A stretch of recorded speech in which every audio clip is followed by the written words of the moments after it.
Broadcasting from Baltimore, Maryland, this is 5x3 Radio, where strength is for everyone. I'm your host, Emily Sokolinski, owner of 5x3 Training, a strength and conditioning gym in Baltimore, along with my co-host, Rebecca Fishburne, founder of Cornerstone Strength Maryland. Each week, Rebecca and I will discuss the ins and outs of strength training, why there is a no one-size-fits-all approach, and why strength is so important in our daily lives. Thanks for spending some time with us today. Now, on with the show. Hi, everybody. We are back with a new podcast, and we've got Kelly Adams with us again. For this podcast, we interviewed Kelly and Juliana, two of my members, back in, was it April? It was April. It was a lifetime ago. It was April because they were both, Kelly was due in May, Juliana was due in September. And since then, they both have had their babies. And Kelly has returned to the gym. Juliana is probably right now coming up to like her 6 weeks. So hopefully I'll hear from her and see her soon. But we've gotten pictures of the baby and she's beautiful. So we wanted to follow up with Kel and see how she's doing since she had Teddy back in May. And get an idea of like what her training looks like and any expectations she had or didn't have and what she's preparing for right now. So just to clarify first though, Kelly, that's about 5 months now since you delivered? Yes. Teddy will be 5 months on Friday. Okay. Yeah. Cool. Yeah. Yeah. So we're just at a good point to see what Kel's been up to. And Teddy's been joining her at the gym at various times throughout the months. So it's always a pleasure when she comes. She's an awesome baby, and she's very strong already. She was holding her head up, and she was working on her Superman right from the beginning when she was joining us. Awesome. So it doesn't surprise me that she's strong. She's got two very strong parents. So well, I'll turn it over to you, Kel. Give us an update on how things have been going, and you can start wherever you want to, and we'll jump in with questions. Okay. So I had my daughter, Teddy Theodora, on May 22nd. The birth was nothing like I expected. I ended up having an unplanned C-section, which was not what I expected. Yeah. But she came out healthy and I was healthy, so whatever. But that kind of played into recovery because having your abdominals sliced open is a little different. Not pleasurable. No. At all. No. But I will say that being strong definitely helped from the very beginning. Yeah. Because as soon as the anesthesia wore off and I was able to get up, everyone at the hospital said, "I wouldn't believe you had a C-section less than 24 hours ago. You look great. You're moving well." Because I think being strong just kind of helped me be able to move around and compensate for the parts of me that were weak. Right. What were they seeing? What did they comment on exactly what was, what you were able to do that they normally don't see? I was walking in vertical, which apparently is uncommon. Really? Yeah. How long do women usually, I guess, did they say that, women who have had have an emergency C-section, is it like a couple days before they can start to move around comfortably, or is it? They didn't really say. No. But you must have been unusual though, because I must have been. Because a few different people came in, they were like, wait, like pulling open, like checking my chart, and they're like, oh, you had a C-section. Okay. Kelly's doing push-ups. Well, even before when they transferred me to the mother baby room, I still my legs were still pretty numb, and they were like, can you help us out by scooting a little bit to the bed from the stretcher. And I was like, yeah. And I just like crab walked and they were like, okay. They were like, you're doing great. I love it. Well, I did tell you, that all the upper body work you're doing, right? All the curls. And I said, I was going to go in there. I said, I want Kelly jacked when she goes in. So all the nurses are like, whoa, look at your arms. And so she can crab walk like a pro. See? It helped you. It helped They were very impressed. It helped you. They were very much impressed. I don't know. All right. So anyway, I just concentrated on recovering and everything for 6 weeks. And then I came back to the gym right around 6 weeks and just started very light. Yep. So describe what you did when you say very light. What was that like for you? Like what exercises did you do? Did you do them with body weight? Did you weight them up? What was like sort of, can you be a little more? Yeah. So what did I start with? So I did squats and I think I worked up to 65 pounds. Yep. And then I pressed the empty bar, 45 pounds. I deadlifted either my first or second day. And I think I did like 65 pounds, maybe 75. I remember your first day. I remember you coming in. Yeah. I think that's exactly what you did. I know you definitely, you pressed the empty bar and you also did you start planks that day too? I think Yeah. Yep. So with your main lifts, did you have any like changes in range of motion or your form or anything like that? Or was it pretty standard for what you're used to? I think it was pretty standard. I think once I started adding a little bit more weight, I was surprised at how weak my core was because I got evaluated by a PT and I didn't really have much ab separation. That's good. But just because of the C-section, my whole core was and still is pretty weak. And that's kind of the missing link up to this point. And if that's the bit you perceive as the limiting factor in what you're doing. Yeah. Because if I push it too hard, I will have back pain from my back trying to compensate for what the rest of my core isn't doing. Yeah, got it. Major abdominal surgery will do that to you. It certainly will. I think that's probably, I mean, when you say core, you're talking about, your abdominals, absolutely, right? Your abs, but the whole trunk is having to like stabilize you. So so it's your pelvis, in addition to the abs, like all that area is just kind of, and also, I mean, like maybe people remember this from the last podcast, but you're a little tall. You're on the taller side. Yes. So when you're pressing, there's like probably, your larger range of motion. You know, your core is going to have to work a little bit harder than my core at like 5. Yeah. I'm going to say 5'2". I'm going to be generous. Okay, fine. I'm flat out lying, but 5'2" make me feel good. On a very good day. 5'2" on a very, very good day. Yeah. And Kel's got a real long torso too. So you're talking about like a long torso and the long arms, long way to go. So there's a lot more work, a lot more effort, on your part. Are you finding that you're still doing planks, right? I think I do various core exercises. Are you finding that's helping? That it is helping? I think it is helping. In addition to?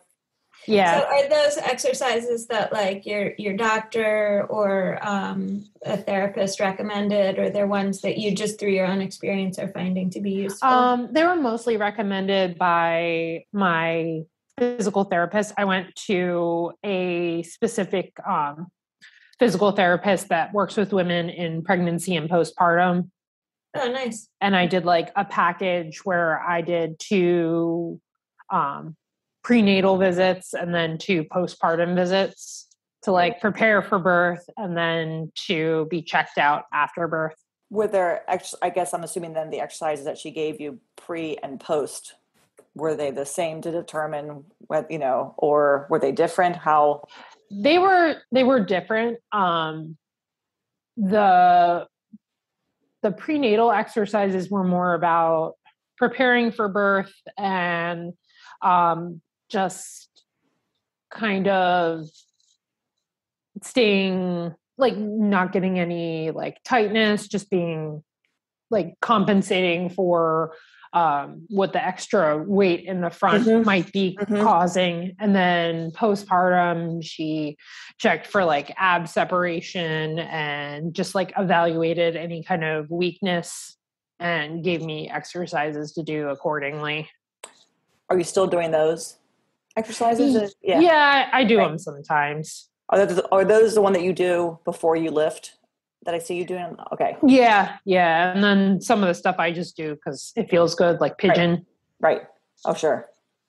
Are you finding with the additional exercises that you're doing for your abdominals, are they getting easier? I mean, are like the planks getting easier to do now? A little longer? Everything's just kind of like, so overall you're finding that you're kind of coming back from where you were even 2 months ago, even 3 months ago. Yeah. It's slower than I would like, but I have to adjust expectations. Yeah. So talk about that. Talk about, how your mindset has had to shift. I mean, we talked about that with the first interview with you being pregnant and training. Yeah. And kind of feeling like, oh, my strength, I can't lift these weights. Well, that's because this is happening to me. And then now, and now the after part, what has shifted in your mind as far as like, your training? Because I know we were talking about your training for motherhood. Now you're training for, coming back. Yeah. So postpartum is even harder because I'm even weaker now. I still haven't gotten back to what I was lifting before I had Teddy. So I've just had to adjust expectations further and also have kind of like time limitations for training. Whereas I used to spend like 2 hours, 3 to 4 times a week at the gym. Now I have like an hour and 15 minutes maybe to do what I need to do. But I figure something's better than nothing. Absolutely. And I just tell myself it's a season of life and it won't be forever. You're a different athlete right now. You're a different athlete. You are training for Stronger Together. Yes. You and Lori are competing. So talk about kind of preparing for that. And even though you may not be at the weights that you were, 2 years ago or a year ago when you were doing 2 years ago, right? Yeah. 2 years. Cause you didn't do last year. You did the year before. Talk about that, at least having that goal. How has that changed your mindset of kind of like, well, I'm not quite where I am, but. Yeah.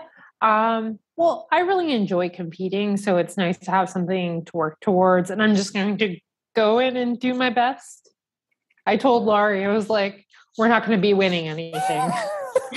I'm just going to go in and lift what I can. Yeah, but Oh, so I mean, I guess I'm just wondering about like when you are, and not even training for the meet, but like when you're going in and you're trying to figure out what you're going to do, like what your program is going to be like. I mean, there's a lot of other variables that you've mentioned, like, the abdominal surgery, also just stresses on your body, being a mother, not sleeping as much, your ability, like how does that affect your ability to program your lifts, or how much flexibility do you need in your training on a regular basis, just around those sort of issues? I was just kind of not really doing much of a program until last week. I went to Emily and I said, I think I'm ready for some sort of program now. Mm-hmm. Before So like that, initially you were sort of coming in and like the first day you were in there, you were like, okay, this feels like enough today. I don't want to do too much, too soon, too fast. This is enough. This is my starting point. And then are you able to kind of build on that starting point, or do you need to have a lot of flexibility in your daily training to be like, okay, this is what I thought I might be able to add to that today, but I can't because of life factors or whatever? Yeah, generally I can kind of progress. Usually, sometimes I'm just like, my body hurts. What's really been harder is right now we are in the process of selling our house and moving to a new house. And wow. That's been way harder than the most of just caring for Teddy, other than like the really early days. That's what I was going to say. That's what I've been noticing.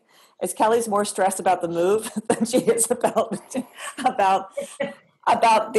Teddy. She's such a good baby. Yeah. And when she comes if she does come to the gym with you, she's just wonderful. She's, she cries when she's hungry. And I find that you were able to like get your training in mm-hmm. without any interruptions. She's just, she's great. She's great. She's great. And she sleeps well. So other than like the really early days, it's fine. So it's more like getting the house ready and dealing with all of the stuff having to do with that. It's been more stressful. Mm-hmm. Just like moving stuff around. And I was like, oh, my body hurts. What I've noticed as your coach, Kel was, and we mentioned this in the podcast, Kel, you were training up until like the day that you gave birth. Mm-hmm. I was getting ready to go to the gym and my water broke. So I knew you going into your pregnancy, like you going into your birth. Although it was, unfortunately, it was, an emergency C-section that you had, and you weren't expecting that. You were so prepared. Your strength was there. Like your body was ready to take on whatever. Yeah. And then after 6 weeks, you were right back in. And Kel's you've just progressed like real slowly, like done a real slow linear progression. I'd see weight go on the bar. Mm-hmm. You take your time to get set up. You were able to like get your work in an hour and 15 minutes. And when you came to me and said, I need I want a program now because, weights are where they are, and program's nice too. Yeah. Like having someone give you, here's what to do, makes you mentally also like, okay, now I'm back into it. Yeah. It's not just me kind of floundering. What I'm trying to get more information about though is it's like the program has been in the last week. I'm trying to get like a better picture of what the training was like up until the last week, until you got to a point where you were, because I remember in the first podcast, you said you were kind of taking your cues from how your body felt, which is what you're mm-hmm. describing now also. But a lot of the cues that your body was giving you prior to delivery were recovery related. Mm-hmm. So how exhausted you were or tired or sore you were the mm-hmm. next day mm-hmm. sort of guided your choices when you went into the gym the subsequent day. So like, what were your not red flags, but what were the things that you listened to or paid attention to prior to last week when Emily gave you a program to get ready? I think it was a lot of the same, just paying attention to recovery, and especially how my like back and core felt under the weight, since that's still really my weak point, being able to like stabilize properly. Mm-hmm. And if I add too much weight too soon, I will feel it the next morning when I get out of bed. So you're maybe getting like a little bit more feedback in the moment now than you did prior to delivery. Yeah, but definitely taking that into account in addition to recovery the next day. Yeah. And I was just kind of doing, like Emily said, a slow linear progression plus like some sort of like superset with some sort of like bodybuilding type thing at the end. Something fun at the end. Something fun at the end. Because she's always been doing. I mean, that's something that was part of your program prior to, and it's it's kind of still it's good because it adds a little bit more, a little extra, since the weights aren't that heavy right now with you, in terms of I'll do something like flies and Bulgarian split squats as like a superset. Just something that's like maybe like a cardio and bodybuilding hybrid. Right. Because if you do light, fast Bulgarian split squats, it'll get you breathing pretty heavy. I mean, I definitely, I don't want to put any words in your mouth, Kel, but I think that you coming to me too and saying, okay, I think I need a program now, was also that, like, you've taken 4 months to like get back into really the swing of things and kind of check and see how you're faring with, new baby and back to work and daycare and all that kind of stuff. And it's like, and I think going back to what I said, like mentally having done your own programming and now having someone else give you a program is like the next step of you getting back into this normal training, lifting mode that you were used to. Yeah. Prior to, and I think that that feels good. It feels good to kind of be like, yeah, I'm in a sense doing what I was doing before, but now it's someone else who's helping me frame this and knows, okay, I've got an hour and 15 minutes and here's what I'm going to do in this hour and 15 minutes. And, I can get in and get out and I feel good. Like I've accomplished everything because I've got this, I've got something that I can follow that's giving me feedback and allowing me to have a different frame of mind of, okay, I'm back into lifting. I'm back to training. Yeah. I look forward to coming to lift when I have a program that somebody else made for me. It's much easier. The placebo is real. The placebo effect is real, but it's real and it's legit. It's absolutely legit. And you and Lori are both those kind of lifters. That having that program for you is like, this is essential. This is me getting back to me, as a new mom, as a mother now, but still as a lifter. And so you get the, kind of the best of both. Yeah. It's been interesting. It's been interesting to watch you. It was interesting to watch Jen. We never unfortunately got a chance to interview Jen, but one of my other members when she had her baby, and he's going to be a year next month already. Oh my gosh. Yeah. That's unreal. When she came back, she had a much more severe, her emergency C-section was pretty intense. So it took her longer to get back. But man, when she came back, she was like on fire. I've never seen someone like put weight on the bar like Jen did as quickly as she did. She was, it was fantastic to see. So it's great because she also had a lot of strength prior to, her giving birth, and it helped tremendously for her to come back, even though it was a little longer than you because it was the C-section was a little different. She was able to come back, I think January, she had the baby mid-November. So by January, she was back in the gym. Yeah. Pretty phenomenal. What do you see for yourself? So since we're moving the Strong Woman contest to June, do you see yourself kind of wanting to compete in June or give another year? I really want to. I'm gonna reserve on answering that. Right. Wait and see. That one because I really wanted to do it just for fun this year, but I was like, I'm just gonna hurt myself because I'm just not ready. Talk about the yoke. Talk about that. Yeah, because I know you tried to pick up the yoke, I think. Yeah, yoke's like one of my strongest events. So even when it was hard, even picking up the empty yoke and not even walking with it, I knew I just wasn't there yet. Yeah. That was recently? Are you saying that? Probably about a month before the contest. August. All right. Yeah. Yeah. That doesn't surprise me. You only came back in like July. Yeah. So I would have been surprised if you could have picked that yoga up. I picked it up. I just didn't walk with it. And it wasn't probably a smart hard. Choice. Yeah. It made me really sad to not compete though. Yeah. Because everyone was there like I guess it was like 2 Saturdays before, and I was like, really sad. I know it was hard for Lori to train without you. That's a huge thing, having a training partner for so long and then not having your training partner. Yeah. It's tough. It's tough. Yeah. It makes a difference. It really makes a difference. Yeah. So do you think you're gonna, when Teddy's old enough, she's gonna come to the gym too? Like actually yeah. If she wants to. Or if she wants to be a CrossFitter. That's right. Because you're a go to CrossFit gym. Yeah.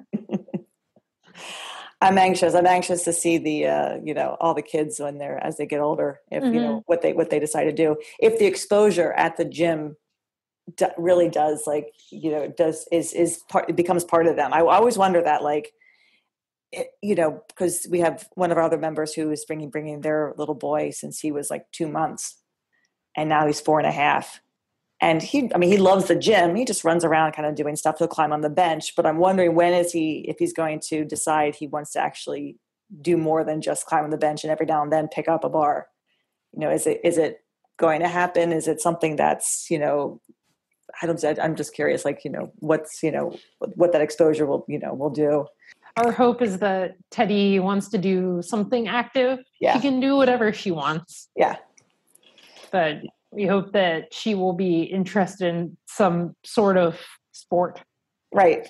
Well, even if she's not, though, I think being at the gym, coming along, seeing it, it opens up a kid's awareness of what's even possible. There's kids that go to school with my kids that they haven't done anything that's weightlifting related and don't have any concept that someone their size could lift something that's 1.5, 2 times their body weight. That sounds astounding to them, but to know what is in the realm of possible, even if that's not what she pursues, is I think beneficial. I also think it's just girls in general. I wonder if I decide. As a girl, I took dance. My mom put me in dance. My mom wasn't a dancer, but she put me in dance. Many of my friends who have children often, their children may take dance classes too, because obviously that's something that mom's doing. But in relationship to the gym and to being strong, and as a female, that a different perception of who I am as a girl, being strong, and I can also do this, but I can also be this way, and I can look this way, and I can feel this way. That's something I think about. I don't have children, but if I did, I would want her to have exposure to, to everything and anything, just because, females are often kind of put into little boxes. Girls do Even this. when I Girls was little, I wanted to play ice hockey, and my parents are like, "No, that's for boys." Yeah, see? It's no, it's not. Why can't I put on a helmet and skates and skate around? And that's what I mean. It's just kind of, you can you can be anything and do anything. Yeah. And that's because we as women get bombarded with you should look this way or be this way or dress this way, and it's kind of at the gym there's this exposure to so many different women doing so many different things and looking so differently and doing something that I don't know, quote unquote girls don't do, even though there's so many more women lifting these days than before. So it's not it's always nice to see that kind of seeing what will happen as they get older, what they will choose to do. So we'll see. But she's strong already. In my book, that child is, going to be phenomenal. She's long arms and long torso. She's very close to sitting on her own. She's just, she's it's been fun, seeing all the kids come in, and, all the members who have children, and kind of their, how different they are and what they're exposed to. Is there anything else that we haven't touched on that you'd like to add or talk about, mention that's something that we haven't mentioned in regards to post-training? Yeah, I think it's been kind of hard just like mentally to go back to the gym once I went back to work, because I was choosing like time at the gym is time that I'm not with Teddy, and like getting over feeling guilty about that because after you had started back to work. Yeah. Yeah. Okay. Because when I was on maternity leave, I was just bringing her with me. So I was spending time with her while I was at the gym.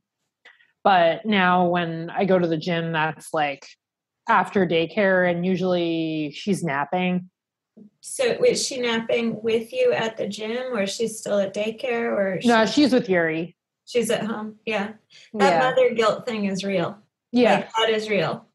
Yeah. And like you feel like you've been at work, you should be spending this time that you have now. It should be precious, and you should be spending it with your kid. Yeah. Yeah. I lived through that too, but yeah, there's but it's also a struggle, but you're smart to be taking time for yourself, for things that are making you stronger and happier, but it is a hard choice. Yeah. And I mean, it's not like, she's with her dad, so it's fine. Like I remember when she's with her other parent. Yeah, the other parent. I remember when I first went back to work after I had my first kid, and we were paying for daycare. We had like the whole month paid for, and I didn't actually need to start reporting for teaching towards the end of the month. And Todd kept encouraging me, like, you should get used to it. Like, get used to this separation thing, and put Hannah in daycare and go do things, like go do something for yourself, or go shopping for your teaching wardrobe, or, just whatever. And I could not get myself to do that. Like, and it's not, I don't know where that guilt comes from, because certainly Todd wasn't putting that guilt on me. He was encouraging me to put the baby in the daycare, take advantage of the services that we were already paying for.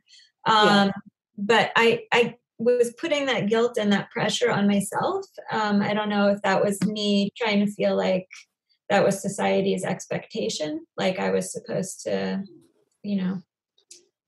but yeah, that's a hard thing. Yeah, we definitely got guilt from our parents for putting her in daycare. Oh, your parents gave you guilt? Yeah. Oh, that's unfortunate. Both? Yeah. Yuri's mom too? Or just? Oh. Yeah. And your parents also? Yeah, my mom. Oh, I'm sorry. My mom told me, she told me to take more leave, and I was like, I can't. Yeah. Or I can't take any more and keep my job. Right. So where do the sets of grandparents live? My parents live about an hour away in Harford County. Yuri's mom lives in Towson. Yeah, that's interesting. I mean, neither sets of grandparents are so far away that they couldn't drive there and help out if they wanted to. Yeah. It's easier to make you feel like you should stay home. Yeah. My parents have watched Teddy, and I think they forgot what a little baby is like. Yeah, some hard work. Yes. Yeah. Because she can get a little challenging in the evenings. Mm-hmm. She's gotten better. My mother-in-law always called that rat hour. It was rat hour. Oh, wait, it's the witching hour. That was always the time when she was like, Joe, I need my martini now. Yeah. It's gotten a lot better as she's gotten older, but I think the thing is, people, grandparents, I should say, the older generation doesn't realize like times have changed, and both parents work. Mom works, dad works, has to work, and having children is something that, their family just, the couple decides they want to do this together. But at the same time, they have careers, and it's different than when, my mom had me. and my dad had the job, and that's we're talking like the 70s. You go back to the 60s, the 50s, it's times have changed. So you can have both, but you have to find a balance. And sometimes that balance may mean, taking some leave, obviously having enough leave, that you can take, and then finding a balance between your work and daycare and, it's hard, no one should make anybody feel guilty for wanting to do something right for you or trying to find that balance. Yeah. No, I got great encouragement from other people like Jen, who had put her son in daycare and said it was one of the best parenting decisions she had made. Yeah. Because he got to spend time with kids and he spent time with adults that actually have experience with children and know about their development. Yeah. That's why there is daycare.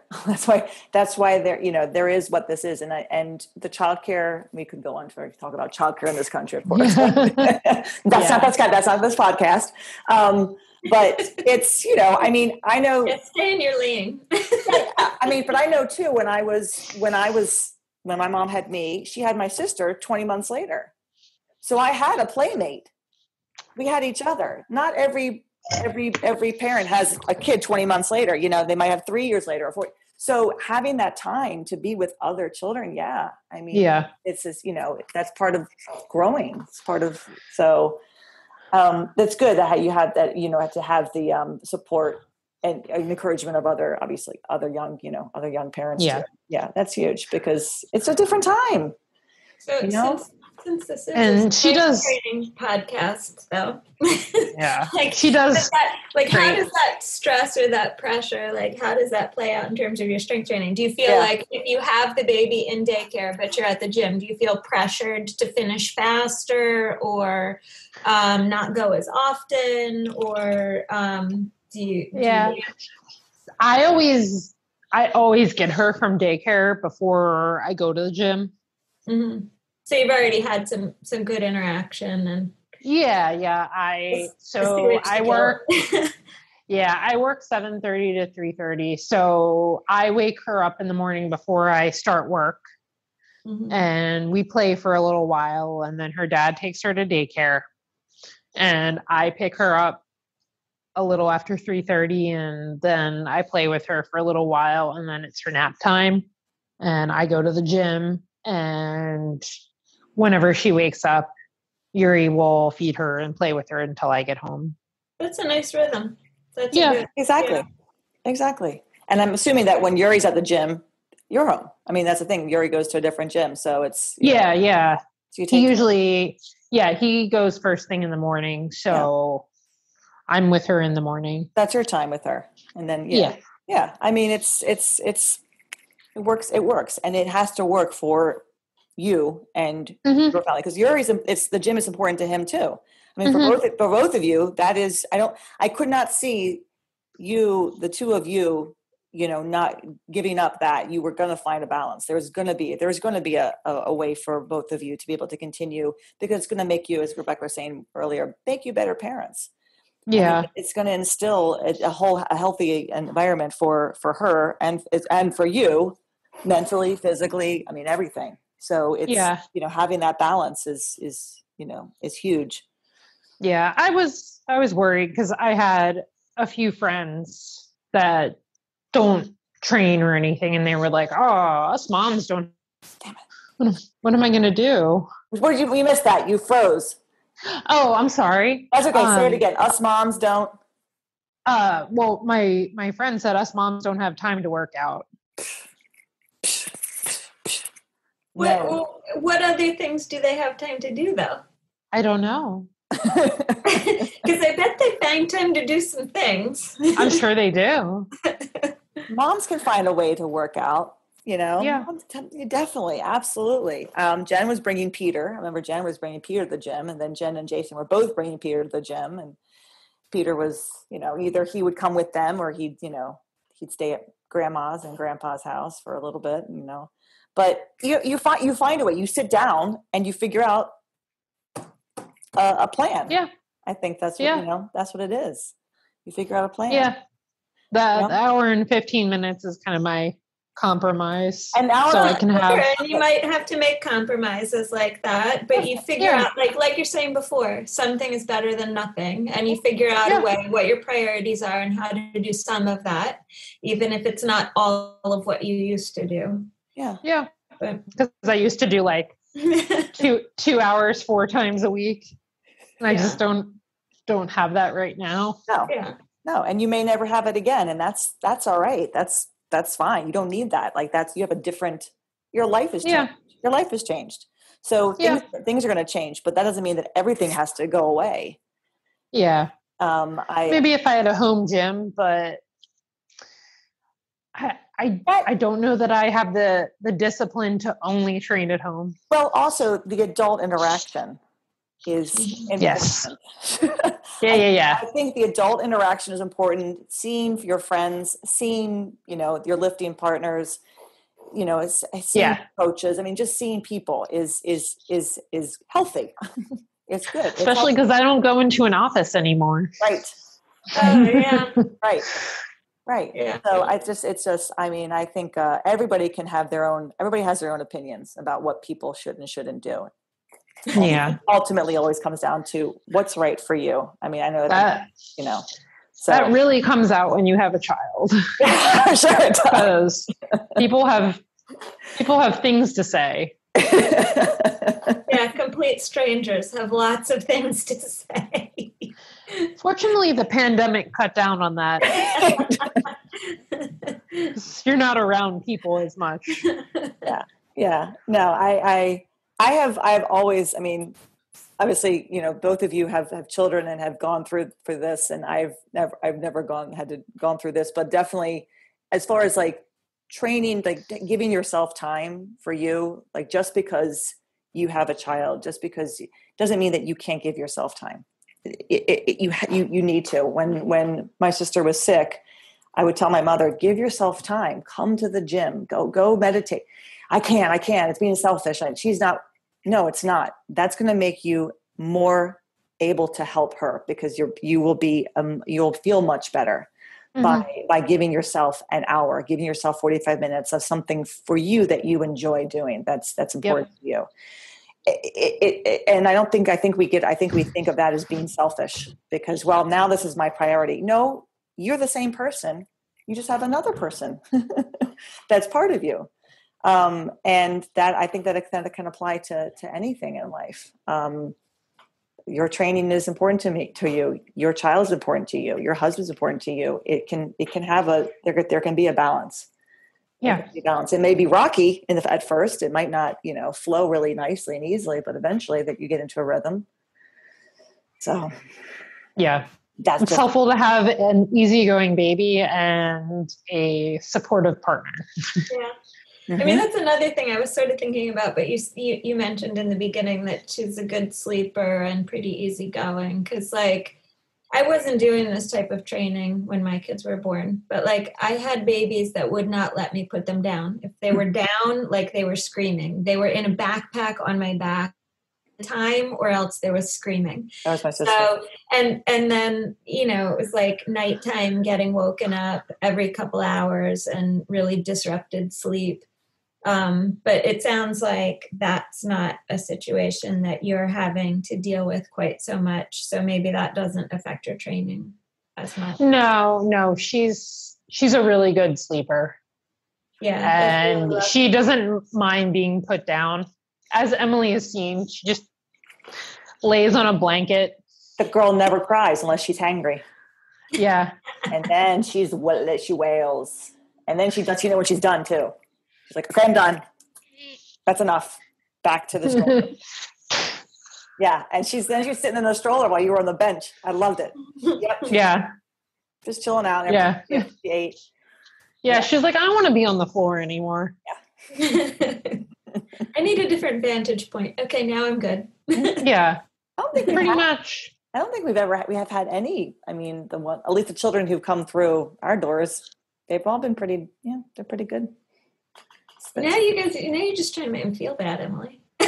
Oh no, don't know, but it's always the first. See, it's the first. I told Kelly, I said, that's why just stick with her. Don't go for the next one, because the next one, I was that child. You put me anywhere and I slept. And then my sister came along and it was a whole different story. My mother, she couldn't do shit. Yeah, it's just luck of the draw, Emily. It's totally just luck of the draw. I get absolutely luck of the draw. Absolutely. Well, Kelly, is there anything else that like we haven't sort of covered that? I don't think so. Yeah, I think that last part, that was good. That was a really good point. Yeah. It was a really good point. Yeah. Yeah, I think that's the biggest, I think that's probably the biggest hurdle for many new moms, is trying to find the time for themselves and not feel bad about having that time and giving yourself that. Yeah. And also just, and having to go back to work and knowing that, in order for you to function as a family, that's a part of it. And that's your decision, and to do what you need to do, I don't know how things would be without the pandemic and working from home. Yeah. Things would have been really different. Yeah. But I'm not able to look at what that alternate reality would be. I'm sure that there are probably a lot of parents probably end up spending a lot of additional time driving. You'd have even less free time because you'd be driving. Yeah. You'd have the baby in the backseat driving to work and daycare and so on and so forth in a way that you don't have to now. Yeah. It's very lucky because daycare is 3 blocks away. That's nice. That's awesome. When we move, it's going to be like a 5-minute drive, so a little bit further. Yeah, it's like she's next door at the neighbor's house. Yeah, for a couple hours. Yeah, very good. Yeah, very good. Well, we of course, I'm going to see you, sometime this week, I'm sure. We'll probably be in this evening. Excellent. I'll see you tonight. But I'm looking forward to seeing you back in competition. Cal, I missed you the past couple of years. I know. Not seeing you compete, so I'm excited for you. And I watch your training. I watch you train at the gym, and you're back into your old and you're back to where you were when you started in my book. You're just the training focus is there, and your strength will be back, and you'll be better for it when it does. So yeah, it may be a little while, but it's okay. Well. It's always a marathon. There's always ups and downs. Yeah, exactly. It's a season of life. Yep. So that's my motto. It's a good thing to remember. So, yeah. Thank you very much for updating us and letting us know about Teddy and your new strength journey. Yeah, Kelly, it was great to talk to you. Thank you. Good to talk to you. I will continue to have the link in our little bio on our podcast page about the Stronger Together meet, but it is a fundraiser for Gilchrist Hospice of Towson. So if anybody is interested in donating to Gilchrist, we're raising money for the music therapy program at Gilchrist Hospice, and I'll have a link to that in our podcast bio. Thank you, Kelly. Again. You're welcome. And thank you, Rebecca. Thank you to everybody listening. Again, you can always email us with any questions or concerns. Email me at emily@5by3.com or Rebecca at cornerstonestrengthmaryland@gmail.com or .com. Have a great week, and we'll be back in another couple weeks with a new podcast. Don't know what it is. We'll surprise you. Thanks, everybody. Bye. Take care. Bye. Thanks for listening to 5by3 Radio with Emily and Rebecca.